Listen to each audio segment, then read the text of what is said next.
Avis vascular centre మన దేశంలోనే the best varicose vein hospital.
Janaki.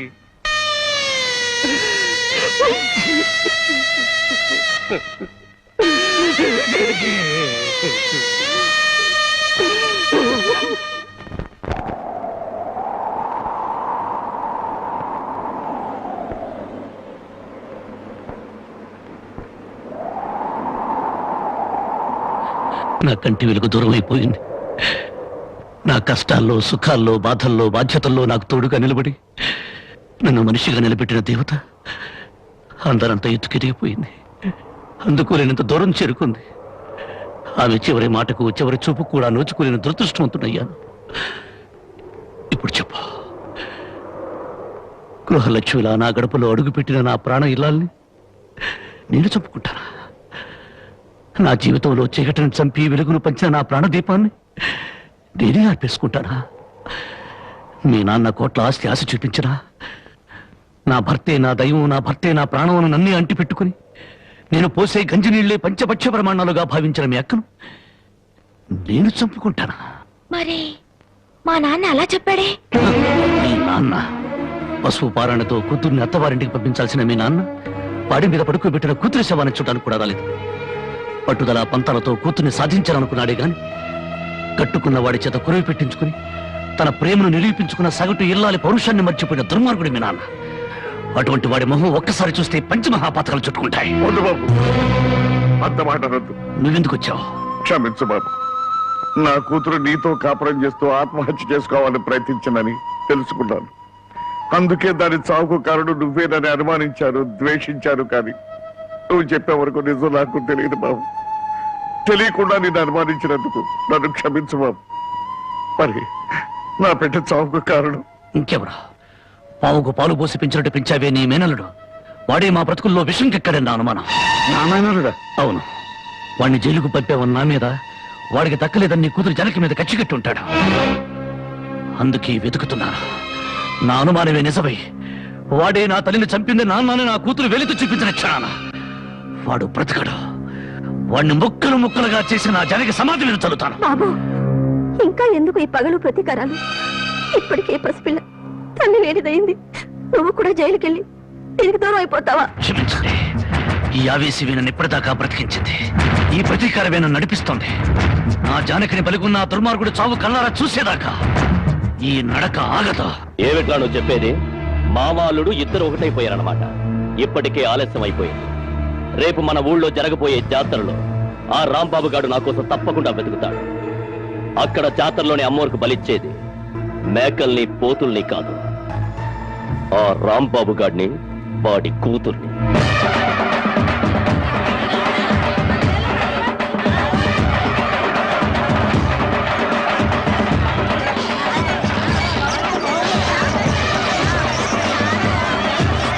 నువ్వు కూడా రంగరాటం తిరుగుతావా?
నా బిడ్డ ఎక్కడ?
అమ్మా తులసి, దెబ్బలేం తగలేదుగా? బాబు, నా ఆస్తి మొత్తం పోసైనా నిన్ను విడిపించుకుంటాను. మనస్ఫూర్తిగా నా అల్లుడుగా చేసుకుంటాను. మావయ్య, జానకితో నిండిపోయిన గుండెలో మరో స్త్రీకి చోట్లేదు. అవునమ్మా, అన్న భార్య తల్లితో సమానం, భార్య చెల్లెలు బిడ్డతో సమానం. నువ్వు నాకు బిడ్డలాంటి దానివి. నీకు నాకంటే మంచి మొగుడొస్తాడు. నా బిడ్డను నీ బిడ్డగా చూసుకో, అదే నా కోరిక.